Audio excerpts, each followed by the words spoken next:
बांग्लादेश को चारों तरफ से घेरा, आर्मी घुसी, सारे बॉर्डर सील, शुरू हुआ महायुद्ध।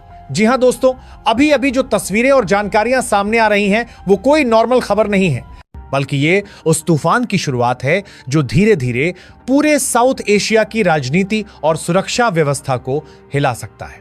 पिछले कुछ दिनों से भारत के ईस्टर्न फ्रंट पर जो हलचल चल रही है वो आम जनता की नजरों से भले ही दूर हो, लेकिन जो लोग मैप पढ़ते हैं, बॉर्डर की नब्ज समझते हैं और सेना की मूवमेंट को पहचानते हैं, उनके लिए ये सब किसी रेड अलर्ट से कम नहीं है।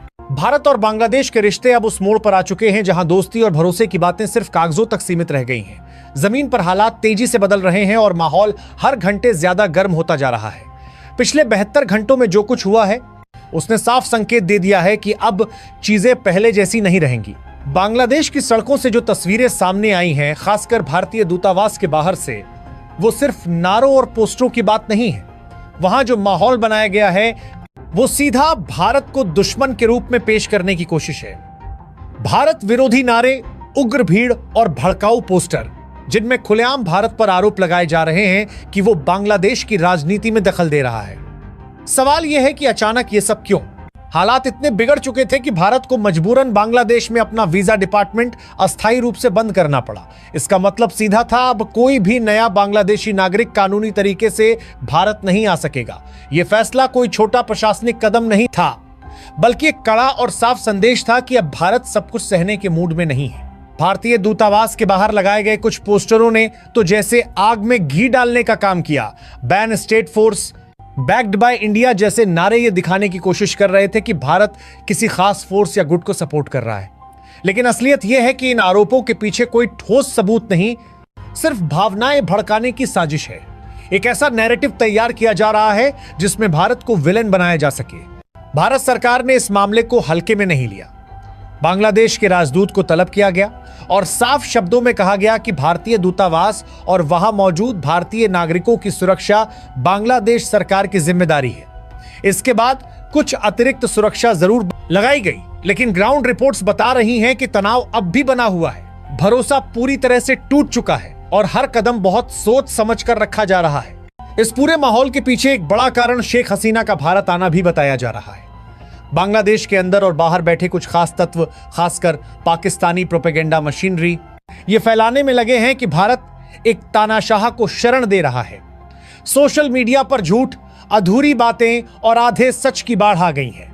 इसका सबसे खतरनाक असर बांग्लादेश के युवाओं पर पड़ रहा है, जिन्हें धीरे धीरे भारत विरोधी सोच की तरफ धकेला जा रहा है। लेकिन कहानी यही नहीं रुकती। अब तो बांग्लादेश के कुछ नेता और सोशल मीडिया इन्फ्लुएंसर्स भारत के नॉर्थ ईस्ट को लेकर खुलेआम जहरीले बयान देने लगे हैं। नेशनल सिटीजन पार्टी के नेता हसन अब्दुल्ला जैसे लोग ये कहने लगे हैं कि भारत के 7 बहन राज्यों को अलग कर देना चाहिए। यह बयान सिर्फ गैर जिम्मेदाराना नहीं है, बल्कि सीधे भारत की संप्रभुता पर हमला है। अब सवाल उठता है, क्या बांग्लादेश की सेना भारत को चुनौती देने की हालत में है? जवाब साफ है, नहीं। क्या नॉर्थ ईस्ट के लोग बांग्लादेश के साथ जाना चाहते हैं? इसका जवाब भी उतना ही साफ है, बिल्कुल नहीं। नॉर्थ ईस्ट के लोग पहले ही अवैध घुसपैठ, जनसंख्या बदलाव और सुरक्षा खतरों से परेशान हैं। ऐसे में यह बयान सिर्फ सस्ती लोकप्रियता और अपनी नाकामियों से ध्यान हटाने की कोशिश है। भारत ने हमेशा बांग्लादेश के लिए बड़े भाई की तरह काम किया है। बाढ़ हो या तूफान, खाद्यान्न की कमी हो या आर्थिक संकट, भारत हर बार मदद के लिए आगे खड़ा रहा। यहां तक कि बांग्लादेश की कई नदियां भारत से होकर बहती हैं, लेकिन इसके बावजूद वहां की एक बड़ी आबादी को इस तरह ब्रेन वॉश किया गया है कि उन्हें भारत दुश्मन नजर आने लगा है। इन्हीं सब सवालों के बीच हर भारतीय के मन में पिछले कुछ दिनों से एक ही बात घूम रही थी, क्या भारत चुप बैठेगा? क्या सिर्फ बयान दिए जाएंगे या कोई ठोस एक्शन भी होगा? और दोस्तों, अब इसका जवाब मिल चुका है। भारत ने चुप रहने का रास्ता नहीं चुना है। इंडियन आर्मी ने मोर्चा संभाल लिया है, वो भी बेहद सोच समझकर और रणनीति के साथ। इस पूरी कहानी में 2 घटनाएं बेहद अहम हैं। पहली, मिजोरम बॉर्डर पर भारतीय सेना की वो हलचल जिसने बांग्लादेश की धड़कनें तेज कर दी हैं, और दूसरी, देश के अंदर हरियाणा के रेवाड़ी में चला एक ऐसा ऑपरेशन जिसने साफ कर दिया कि अब कोई ढील नहीं दी जाएगी। रिपोर्ट्स के मुताबिक मिजोरम में भारत बांग्लादेश सीमा के बेहद करीब भारतीय सेना एक नया मिलिट्री बेस एक्टिव करने जा रही है। यह खबर जैसे ही सामने आई, पूरे इलाके में हलचल मच गई। ईस्टर्न कमांड के सीनियर अधिकारी खुद ग्राउंड जीरो पर पहुंचे, बॉर्डर के बेहद संवेदनशील इलाकों का निरीक्षण किया और साफ संकेत दे दिया कि यह कोई रूटीन विजिट नहीं थी। अब यहां समझना जरूरी है कि ये जगहें इतनी अहम क्यों हैं। मिजोरम के कुछ इलाके बांग्लादेश के चिटगांव क्षेत्र से सिर्फ 50-60 किलोमीटर की दूरी पर है।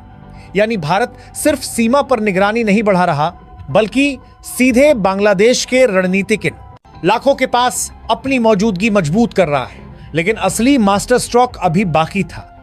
यह नया बेस बांग्लादेश के उस पतले से रास्ते के बेहद करीब है जिसे वहां का चिकन नेक कॉरिडोर कहा जाता है।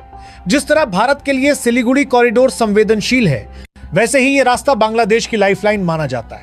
मतलब साफ है, भारत ने एक ऐसी रणनीतिक बढ़त बना ली है जिसे नजरअंदाज करना आसान नहीं है। सेना की योजना के मुताबिक इस बेस को नागालैंड में मौजूद स्पीयर कोर से जोड़ा जाएगा। यह भारतीय सेना की सबसे अनुभवी और ताकतवर कोर में से एक है। कुछ समय पहले भारत ने सिलीगुड़ी कॉरिडोर की सुरक्षा के लिए कई नए गैरिसन तैयार किए थे। मिजोरम का यह बेस उसी रणनीति का अगला कदम है। मतलब साफ है, भारत ने अब बांग्लादेश के उत्तर और दक्षिण दोनों तरफ से अपनी पकड़ मजबूत कर ली है। बॉर्डर पर मौजूद करीब 50 आउटपोस्ट को फ्यूचर रेडी ऑपरेशनल हब्स में बदला जा रहा है। घुसपैठ, तस्करी या किसी भी नापाक हरकत की गुंजाइश अब लगातार कम होती जा रही है। और ये सख्ती सिर्फ बॉर्डर तक सीमित नहीं है। हरियाणा के रेवाड़ी से आई खबर ने सबको चौंका दिया। यहां एक बड़े ऑपरेशन में 73 अवैध बांग्लादेशी नागरिकों को हिरासत में लिया गया। 44 लोगों पर एफआईआर दर्ज हो चुकी है और डिपोर्टेशन की प्रक्रिया शुरू कर दी गई है। पहले इन्हें हावड़ा ले जाया जाएगा, फिर बीएसएफ के जरिए सीमा पार भेजा जाएगा। यह सिर्फ एक पुलिस कार्रवाई नहीं है, यह एक साफ संदेश है। भारत अब अपनी सुरक्षा, अपनी सीमाओं और अपनी जनसंख्या संरचना के साथ कोई समझौता नहीं करेगा। और यहीं से कहानी एक नए और कहीं ज्यादा खतरनाक मोड़ पर पहुंच जाती है। क्योंकि जिस वक्त भारत मिजोरम बॉर्डर पर अपनी सैन्य पकड़ मजबूत कर रहा है और देश के अंदर अवैध घुसपैठियों पर सीधा एक्शन ले रहा है, उसी वक्त अंतरराष्ट्रीय स्तर पर बांग्लादेश को लेकर अजीब सी हलचल दिखने लगी है। सबसे चौंकाने वाली बात यह है कि मौजूदा बांग्लादेशी अंतरिम सरकार को अमेरिका की तरफ से खुला समर्थन मिलता नजर आ रहा है। अमेरिकी थिंक टैंक्स रिपोर्ट्स जारी कर रहे हैं जिनमें दावा किया जा रहा है कि बांग्लादेश की बड़ी आबादी मौजूदा सत्ता से खुश है। अब सवाल यह उठता है कि अमेरिका को बांग्लादेश में इतनी दिलचस्पी आखिर क्यों है? क्या यह सिर्फ लोकतंत्र का मामला है या इसके पीछे कोई बड़ा जियोपॉलिटिकल गेम खेला जा रहा है? कुछ महीने पहले तक डोनाल्ड ट्रंप बांग्लादेश में हिंदुओं पर हो रहे अत्याचार को लेकर आवाज उठाने की बात कर रहे थे, लेकिन जैसे ही सत्ता के समीकरण बदले, वो आवाज भी लगभग गायब हो गई। यहीं से शक गहराता है कि मामला सिर्फ मानवाधिकारों का नहीं, बल्कि किसी बड़ी रणनीति का हिस्सा है। और इसी बिंदु पर कहानी में चीन और पाकिस्तान की एंट्री होती है। बांग्लादेश धीरे धीरे उसी रास्ते पर चलता दिख रहा है जिस रास्ते पर कभी पाकिस्तान चला था।